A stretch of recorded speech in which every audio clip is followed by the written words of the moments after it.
जिन लोगों ने अब तक चौधरी चरण सिंह जी की उपेक्षा की थी, जिन्होंने जयंत चौधरी के संसद में बोलना शुरू करते ही उपद्रव काटा था, ये वो लोग कह रहे हैं इतने दिन सत्ता में रहे तो उन्होंने क्यों नहीं दिया था।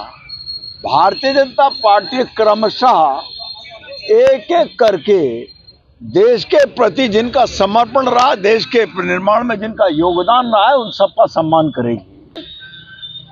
तो चौधरी चरण सिंह जी किसानों के मसीहा, स्वामीनाथन जी ने किसान की फसल का लागत से दुगना मूल्य मिलना चाहिए, इस सिद्धांत के जनक यानी पूरे कृषि क्षेत्र को दिया गया। और तीसरा, जिसने मुक्त व्यापार को इस देश में और अंतर्राष्ट्रीय स्तर पर स्थापित करने का काम प्रारंभ किया था, आदरणीय नरसिम्हा राव जी को दिया गया था।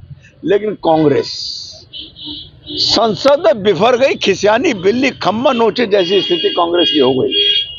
न वो स्वामीनाथन पर सहमत है, न वो चौधरी चरण सिंह जी पर सहमत है, और नरसिम्हा राव पर तो सहमत होने का विषय इसलिए नहीं था क्योंकि नरसिम्हा राव का जब देहांत हुआ था तो उनके शव को कांग्रेस के कार्यालय पर रखकर पुष्पांजलि करने तक का अवसर नहीं दिया था कांग्रेस के नेताओं ने उस समय।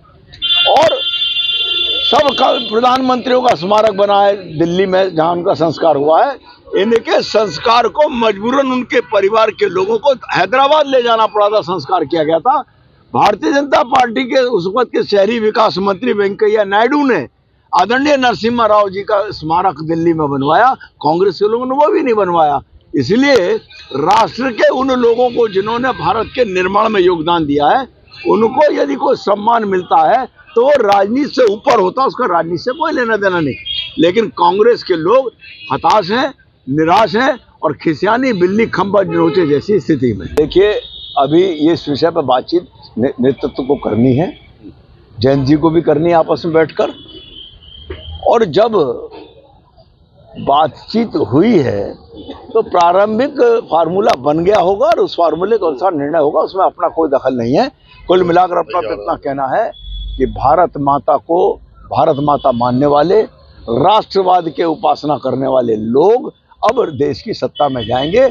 और ये जो ऐसे लोग जिनका जो कभी भी कुछ अनर्गल प्रलाप करते हैं, उनको सत्ता में बैठने का मौका नहीं मिलेगा। नेता प्रतिपक्ष के लायक भी उनको सीटें नहीं मिलेगी, ये बात मैं गारंटी से कह रहा हूं। कांग्रेस मुक्त भारत बनेगा। कांग्रेस के वर्तमान नेतृत्व के कार्यकाल में दिसंबर ये जो 2024 का चुनाव है, वो कांग्रेस मुक्त भारत का संकल्प पूरा करेगा।